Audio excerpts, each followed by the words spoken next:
Hey, I keep hearing about PCR in class, but I still don't really get what it is. Same here. It sounds important, but what does it actually do? PCR stands for polymerase chain reaction. It's a method used to amplify specific DNA segments, basically. It makes millions or even billions of copies of a particular DNA sequence. Wait, so how does it do that?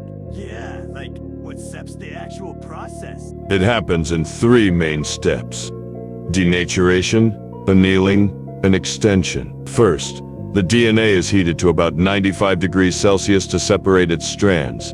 That's denaturation. Then the temperature is lowered to let short DNA sequences called primers bind to the target sequence. That's annealing. Finally, during extension, Taq polymerase adds nucleotides to build new DNA strands. What are primers exactly? They're short, single-stranded DNA sequences, about 20 to 30 bases long. They bind to the ends of the DNA you want to copy. Primers tell the polymerase where to start building the new strands. And what sets that polymerase thing you mentioned? It's an enzyme called Taq polymerase. It comes from a heat-resistant bacterium, which means it can survive the high temperatures used in PCR. It's the one that adds nucleotides to the primers and synthesizes new DNA. That seems cool.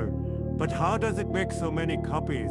Because the process repeats 30 to 40 times. Each cycle doubles the DNA amount. So after enough cycles, you get over 1 billion copies from just one original piece. Wow, so what is PCR actually used for? Tons of things, like detecting viruses such as COVID-19, diagnosing genetic diseases, DNA fingerprinting and forensics, cloning, gene expression studies, and even checking for GMOs in food. So basically PCR is like a high-speed DNA copy machine. With a super smart enzyme as the operator. Exactly. It's one of the most powerful tools in molecular biology today.